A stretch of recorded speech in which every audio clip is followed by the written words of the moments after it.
Thursday, October 12. The ship berthed briefly at Karlstadt to let us off for the day. We would rejoin the ship that evening in Würzburg.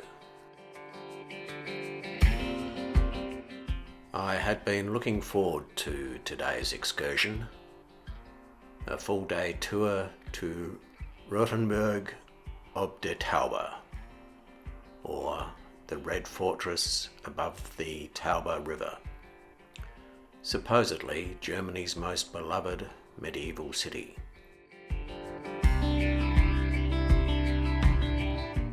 We travelled south by coach for a little over an hour, following the northern section of the Romantic Road through Würzburg and romantic Franconia to one of Germany's last remaining walled medieval towns, lovingly preserved. From an initial castle settlement, Rothenburg city emerged towards the end of the 12th century with a defensive ring, the town wall, constructed to fortify the town.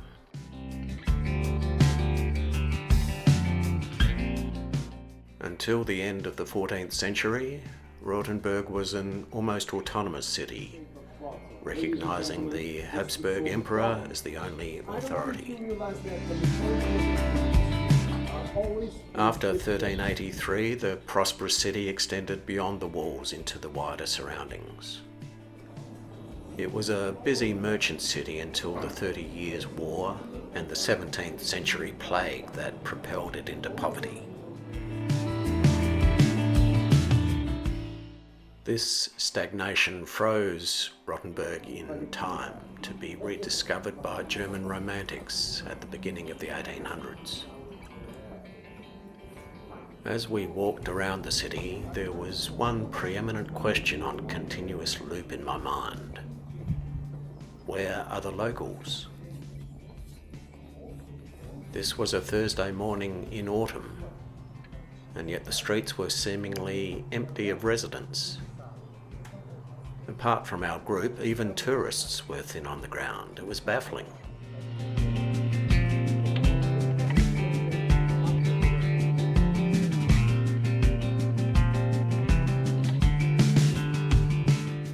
In reviewing my last couple of episodes about this journey, I've realised that my commentary has been focused more on the negative aspects rather than the positive.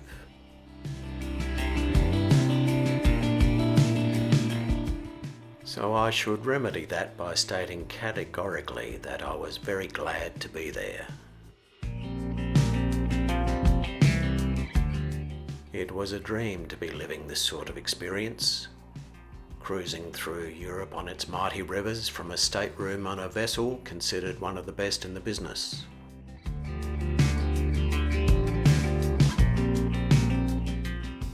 So if it didn't quite live up to the hype of the brochures, well, then perhaps it was naive of me to expect otherwise.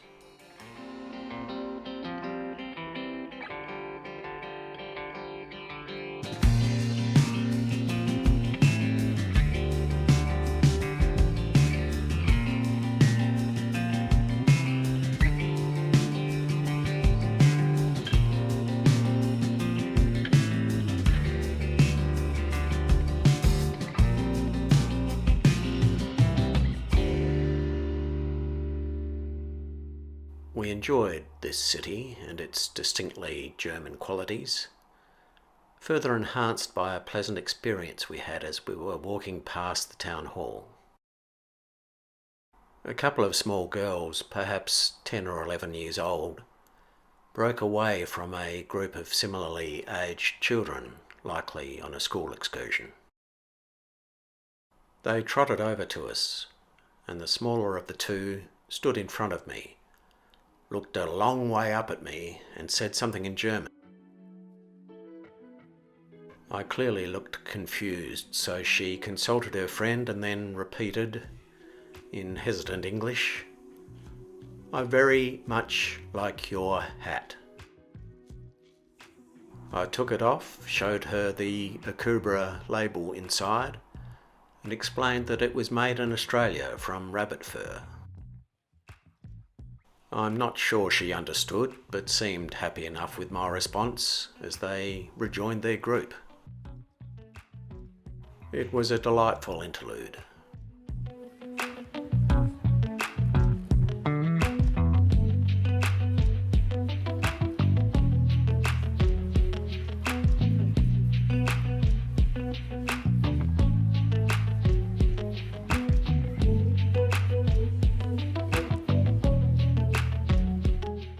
We all waited patiently at the councillor's tavern for the building's clock to do its thing on the hour.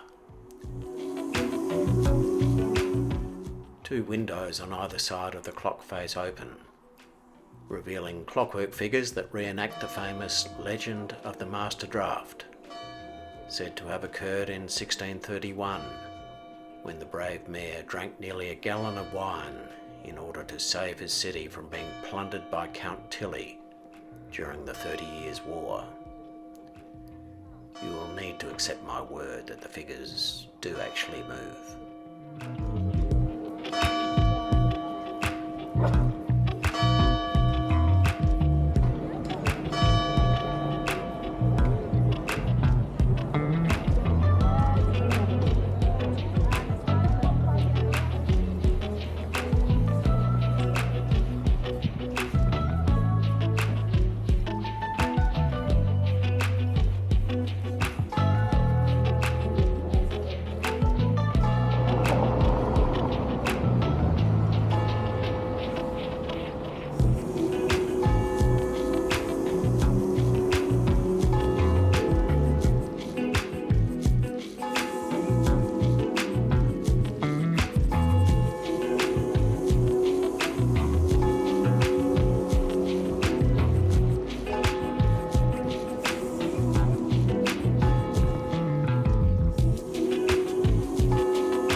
After the guided tour, we had some free time to explore the town on our own. It seemed more like a regional town than a tourist town, with shops and facilities for locals rather than for visitors looking for a quaint cafe in which to pass the time.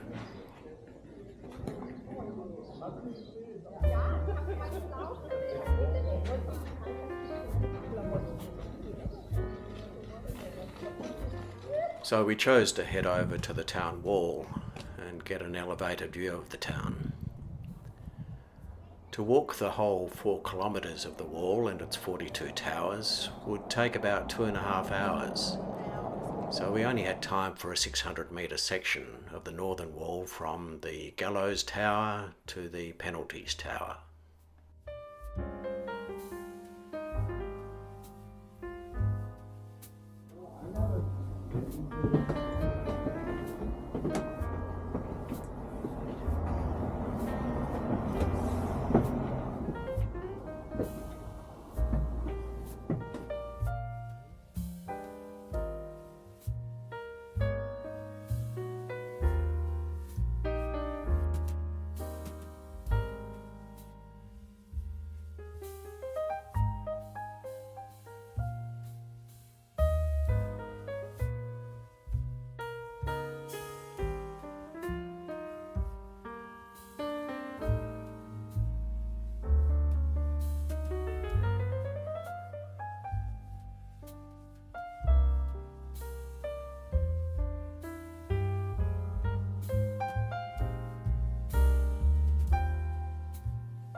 behind the step.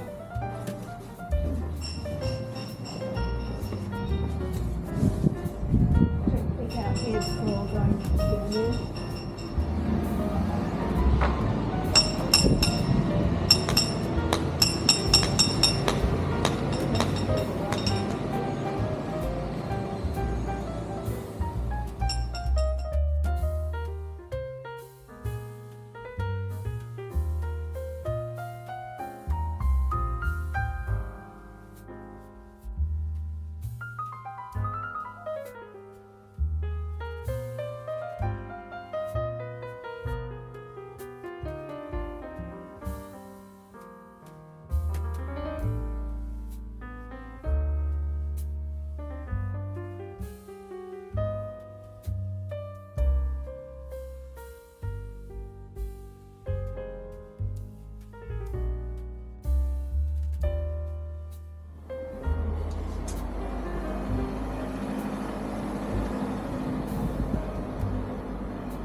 notable landmark of the city is Plunleen, a quaint leaning house that supposedly served as the model for the home of Pinocchio in Walt Disney's 1940 classic.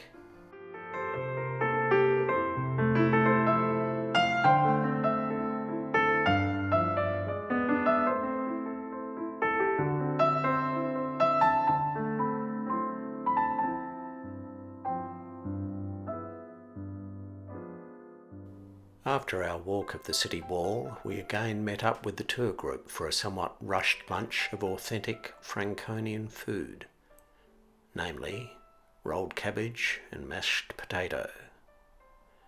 It was not a great experience.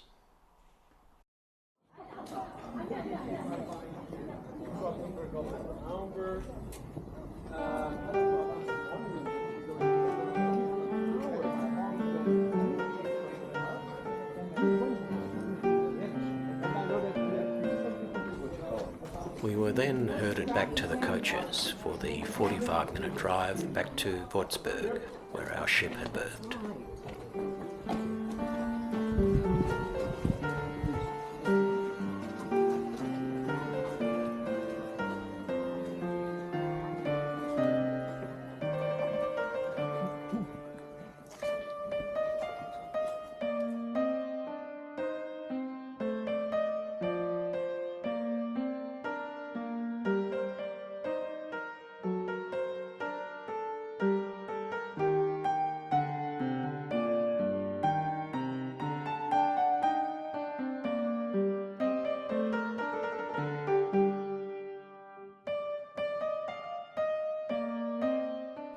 Our day tour included a quick visit to the Bishop's Residenz in Würzburg, one of Germany's largest and most ornate palaces, and yet another UNESCO World Heritage Site. Whilst photos were permitted inside the palace, videos were not. Pictures were barely enough to capture the grandeur of the frescoes and paintings in the vast and lavish 18th century Baroque palace for the Prince Bishops of Würzburg.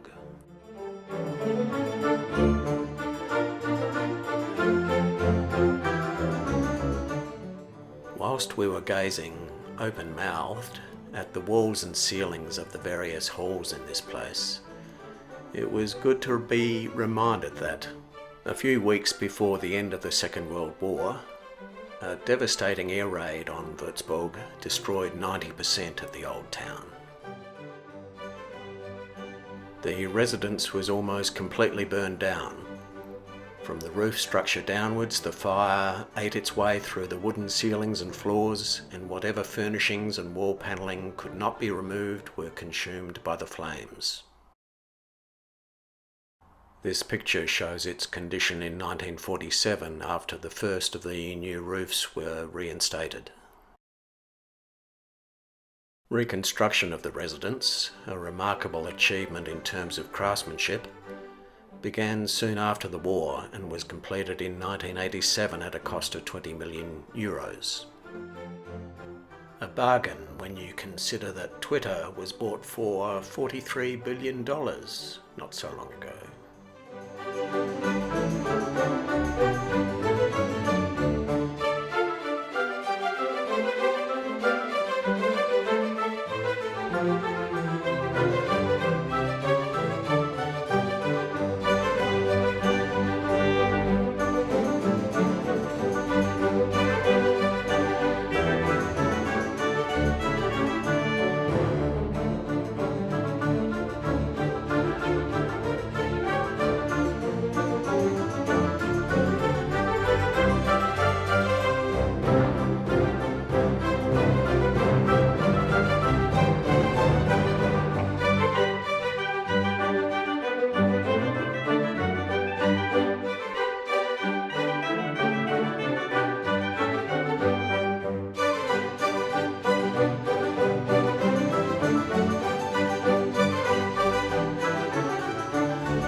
This is the Napoleon Room, where Emperor Napoleon I and his wife, Marie-Louise, spent the night of the 13th of May, 1812.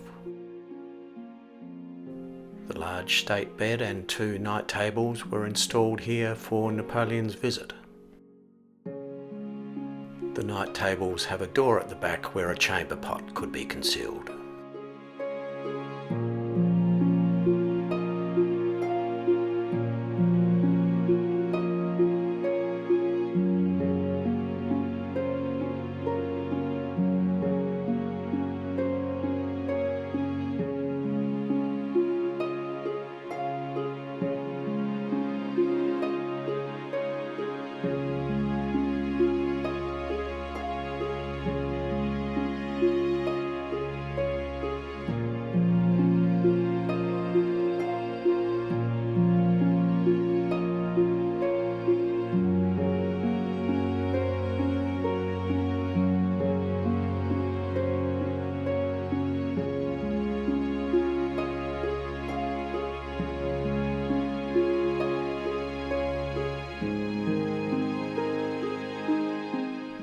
It had been a long, tiring but rewarding day.